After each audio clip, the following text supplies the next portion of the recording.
Graham, you mentioned your friend Screaming Lord Sutch. You've written a book about Screaming Lord Sutch, and if I'm correct, 32, at least 32 other books. So you're quite prolific. When did the book writing start? Obviously, once I realised I was no longer a true, in inverted commas, journalist, I wanted an outlet for my writing. And writing press releases was great, but it didn't quite satisfy my appetite to write. And I'd always wanted to write a book or two. And the first book that I was involved in actually was a Ready Reckoner.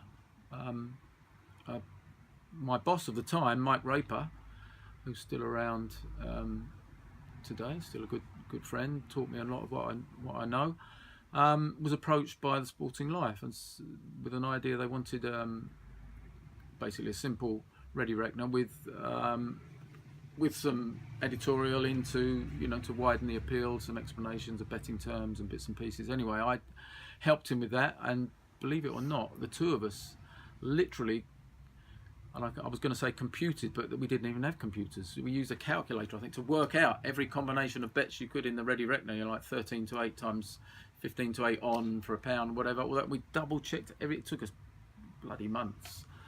But so we produced this Sporting Life Ready Reckoner as it was at the time, which in various incarnations has been in print pretty much ever since. It's had new covers, it's had new blurb attached to it, most recently published, I think, by Oldcastle Books. So this is the Gentleman's Guide to Winning Wagers, something of that nature. So I started with that. As you said, Screaming Lord Sutch was a pal of mine. When I started on the local paper as a journalist, he was local, not that far away from where we are now. He was a Harrow boy, and I was running the Harrow pages on the paper I was on. So anytime you needed a story and there was a gap in the paper with nothing to fill it, you would speak to Screaming Lord Sutch, who famously rang me up one day and said, "I've got a great story for you." "What's that, David?" I said to him. "Well, my house is on fire." He said, "It'll make a good picture." He said, "It'll make a great picture." I said, "How's it going to do that?" I said, "By the time we get there, it'll be out." He said, "It won't." I said, "What do you mean it won't?" He said, "I haven't found the fire brigade. I'll wait for you to get here." So I grabbed a photographer who didn't believe at all what I told him. It took us about 20 minutes to get there. We got there. We got to his house. There were his neighbours were standing around looking anxiously up, where there was smoke coming out of the roof. David Sutch had a ladder up the wall and a bucket in his hand, and he said, "Oh, good, I'm glad you've arrived." He said, "Right, I'm going to get up the ladder with this bucket to pour it on the roof." He said, "And then we can call the fire brigade." And blow me if that's not what happened. When I did come to write the book about him, sadly after he committed suicide and died, I told this story so many times I thought I must have made it up. Eventually it can't have been that. And I went back and got the original story from the newspaper library at Colindale, which is no longer there, the original newspaper, and there it was, the picture of him doing that. That's exactly what he was like. He was a man who was consumed by the need to be recognised by as many people as possible. In fact, he said it in a BBC Two documentary once on the Arena programme, I think it was, in which said the interviewer said to him, he said, "David Sutch," he said, "everybody in this country knows who you are." He said, "Why do you bother looking for more publicity?" He said, "Well, there's people being born every minute. They've got to know who I am as well." And that's what drove him. So Graham, talking about legends of music, some people might be a bit surprised with the backdrop. We're actually in a second-hand record shop, second scene in Bushy. And you've got a deep love of music, so I'm told. Can you tell us a little bit about that? I'm on the wrong side of the counter. It's strange being this, because Julian, the owner, is usually here, and I'm standing there trying to convince him that I should have the record that I like for 15 quid rather than 20. And he's got all his rarer things up here, and this is one of my favourite haunts. I love this shop. I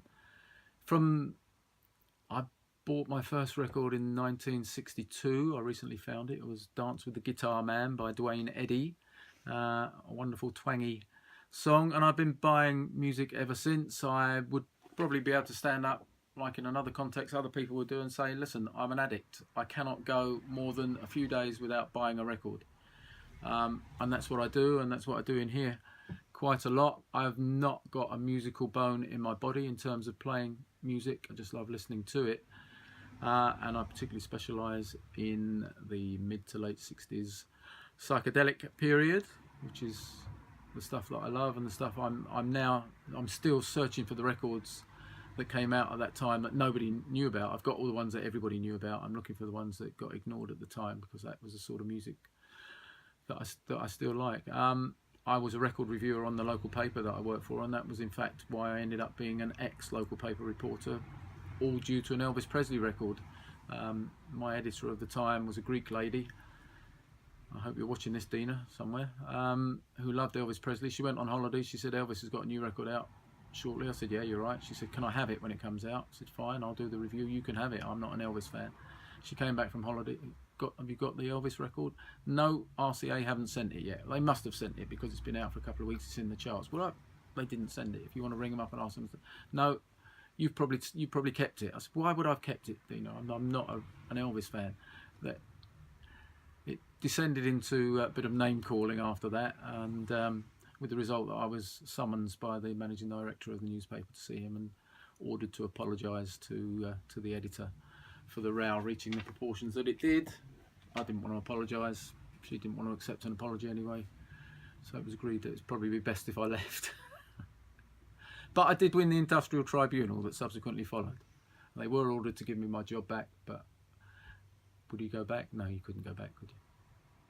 So back to the subject of books. You tell me that you're possibly writing your next book is going to be about music. Can you tell us a bit about that, or is it still under wraps? No, I haven't written it yet. I'm starting to write some of it. It's just that most of my books have had a gambling theme of some sort. As you said, I did one about Lord Sutch, and my most recent book was about Dorothy Paget, one of the most eccentric and wealthy women who ever lived in this country, and a huge gambler, huge racehorse owner. Fantastic subject for a book, and if you haven't got Dorothy Paget, the eccentric queen of the sport of kings, you really should have a copy, and it'll be out in paperback and coincide in time with next Cheltenham, but you can still buy it for Christmas in hardback. I would love, now that I have more time on my hands, to write a book about the phenomenon of record collecting. And one of the ways, oh look, top man, one of the ways in which I would like to compose that book is really to visit as many of the still existing and recently open second-hand vinyl shops in the country, of which I calculate there are probably around about 150. Nobody's got an exact list, and I don't think anybody's ever been stupid enough or had enough time on their hands to want to visit all of them. I've probably done most of those in and around London. I'm up to about 50 odd already. But along the way, I'd like to write about the various facets of record collecting. What makes a record like this, for example, worth 275 quid when you've never heard of it? I've only vaguely heard of it. Most people would never hear it, even if they've heard of it.